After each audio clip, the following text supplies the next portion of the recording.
Hello, dear students. A very good morning to all of you. I hope you all are doing well.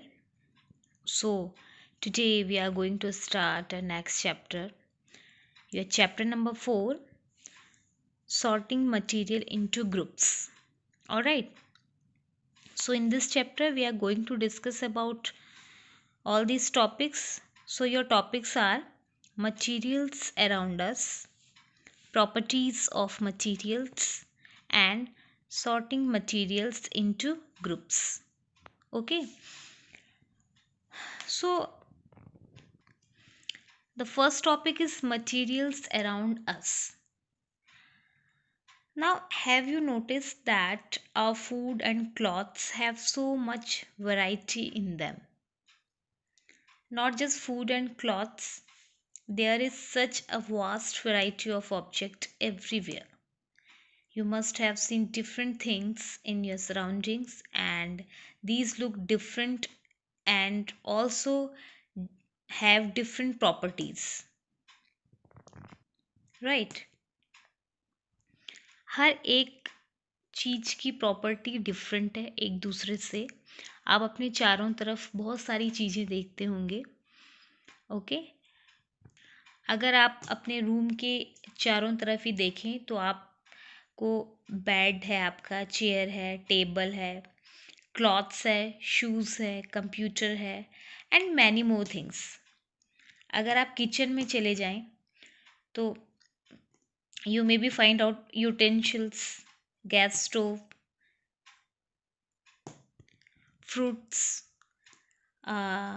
raw food materials, water, milk, etc. All right. And if we talk about in the class, तो class में आप क्या देखेंगे? उसमें आपको black board है, chalk, desk, tables, chairs, fans, tubelights, bags, books, pencils, rubber. Alright. And अगर आप प्लेग्राउंड में चले गए तो वहाँ पे आप क्या देखेंगे? अपने चारों तरफ आप क्या देखेंगे वहाँ पे? Plants, grass, playing children, right? So what do you understand from all these observation? अभी जो मैंने डिस्कस करा यहाँ पे, आप अपने रूम के चारों तरफ देखेंगे तो आपको बेड मिलेगा, चेयर, टेबल। हम किचन में गए तो वहाँ पे हमें हमारे चारों तरफ क्या क्या दिखेंगे? ऑब्वियसली है, बर्तन दिखेंगे, फ्रूट्स दिखेंगे, वेजिटेबल्स दिखेंगे और रॉ मटेरियल्स दिखेगा। ओके, ऐसे ही आप क्लास में गए, आपको जो ब्लैक बोर्ड है, आपके चॉक, डस्टर्स, आपका डेस्क, तो ये सारी चीज़ें आपको अपने चारों तरफ दिखेंगी। ओके, सो इस ऑब्जर्वेशन से आप क्या समझे? So this observation tells us there are many kinds of materials in the world. Some of these are living and some are non-living. Okay, all of these have different shapes, color and uses. ठीक है, आपने अपने चारों तरफ क्या देखा? कुछ चीज़ें आपने लिविंग थिंग देखी, कुछ आपने नॉन लिविंग थिंग देखी। ओके, लिविंग थिंग में आपने जैसे ग्रास, प्लेइंग चिल्ड्रन, अगर आपके चारों तरफ एनिमल्स हैं तो all are living things. Okay, and non living thing की अगर हम बात करते हैं तो चेयर, टेबल आपकी क्या है? नॉन लिविंग थिंग है। तो आपने देखा कि ये सारी चीज़ें एक दूसरे से डिफरेंट है, शेप में, साइज में। ओके, और ये सारी चीज़ें या तो एक या फिर एक से ज़्यादा मटेरियल से मिलके बनी हुई हैं। सो यहाँ पे आपके पास एक एक्टिविटी है जिसमें आपने ये फाइंड आउट करना है कि different types of objects that are made from the same material. जैसे यहाँ पे वुड है आपका, तो वुड जो है object made of these materials. Would say आप क्या क्या बना सकते हैं? आपकी चेयर है, टेबल है। ओके, और जैसे पेपर है, पेपर से आप क्या क्या, पेपर का क्या क्या मटेरियल उससे बन सकते हैं? बुक्स है, नोटबुक्स है, इनमें एक ही मटेरियल का आपका यूज़ हो रहा है, that is a paper. Okay, newspaper है।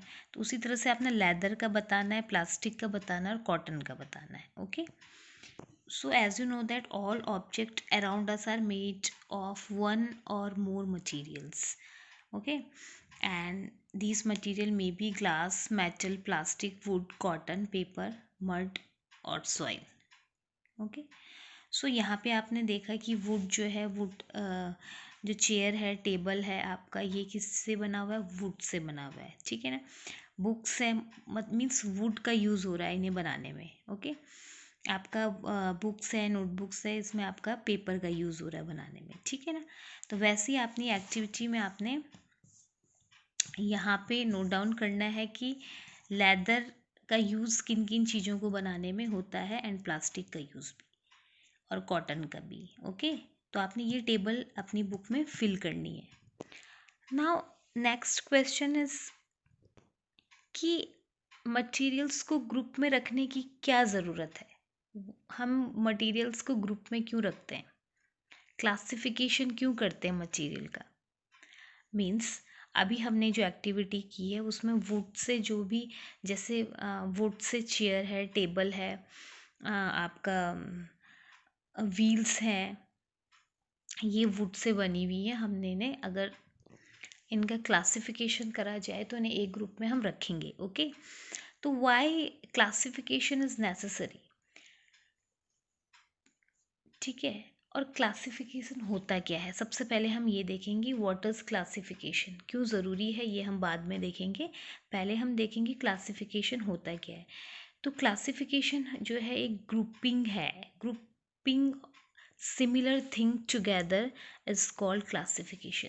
जो सिमिलर थिंग्स हैं उनको आपने ग्रुप में एक साथ सेपरेट कर दिया है, एक साथ रख दिया है, तो ये उसका क्लासिफिकेशन हो गया। जैसे हमारे पास बहुत सारी चीज़ें हैं, मेटल है, मेटल के यूटेंसिल्स हैं, एंड प्लास्टिक के बर्तन हैं, एंड आपका वुड से बनी हुई चीज़ें हैं। और अगर हमें उन्हें ग्रुपिंग में करना हो, क्योंकि अगर वो एक साथ हैं तो हमें उन्हें ऑब्वियसली है ढूंढने में प्रॉब्लम होगी।